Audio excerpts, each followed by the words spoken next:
Eto, makinig mga SSS pensioners.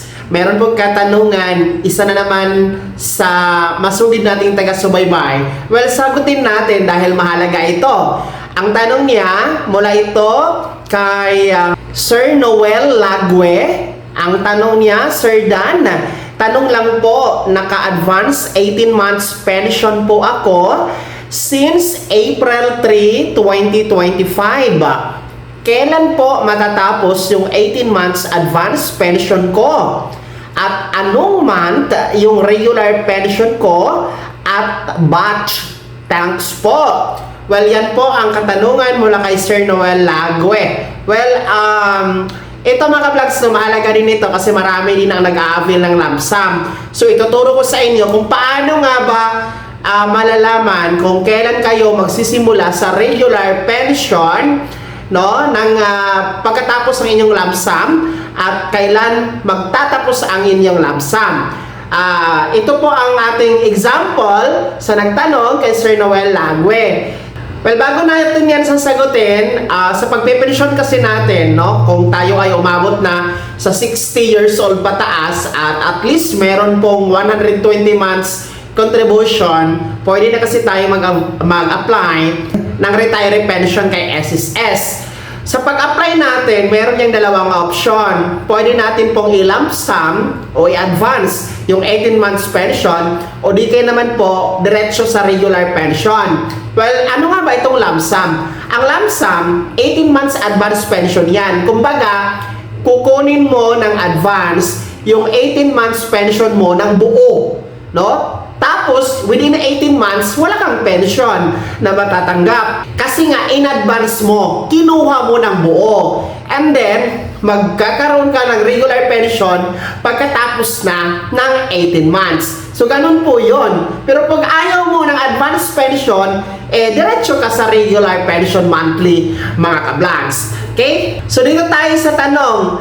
Nagsimula sa pag-lump sum April 3, 2025. So kung magbilang tayo, Sir Noel, no? From April 3, 2025, tapos bilangin natin hanggang 18 months, magtatapos po kayo ngayong pang October 3, 2026. So ulitin ko, October 3, 2026 ang inyong lump sum na matatapos kasi April, May, June, July, August, September, October, November, December, January, February, March, April, May, June, July, August, September, October. So ngayong October 3, 2026 magtatapos ang inyong lump sum.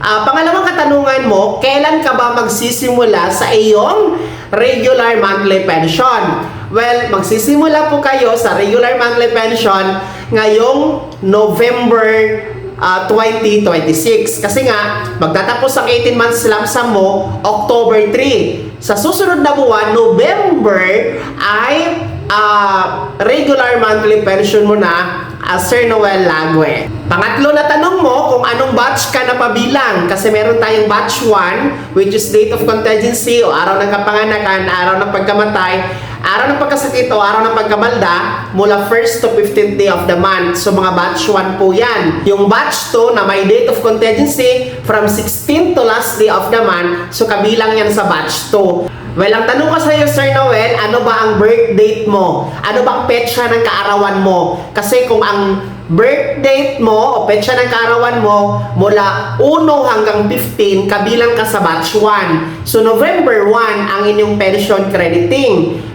after na October. Pero kung ang petsa ng inyong kapanakan ay mula 16 to last day of the month, kabilang kayo sa second batch. At every 16th day of the month po ang schedule niyan na crediting for monthly pension.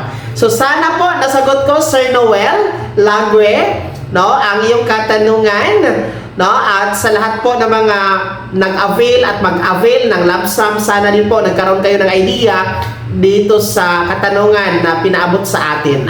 Kaya naman mga SSS pensioners, sino nga ba sa inyo dito ang mga nag-avail ng lump sum, no? Alam nyo ba kailan kayo magtatapos? At alam nyo ba kung kailan magsisimula ang inyong monthly regular pension. Lahat na yan ibahagi niyo po sa comment section na nasa baba. Pakilakip ng buong pangalan at kung taga saan kayo. Kung bago ka pa lang sa aking channel o di kaya di ka pa nakasubscribe, i-click niyo muna ang subscribe button na nasa baba. Huwag kalimutan na pindutin ang notification bell, ilagay sa all para una ka sa mga balita na i-upload ko. Maraming salamat. God bless. Mag-ingat mga ka-vlogs.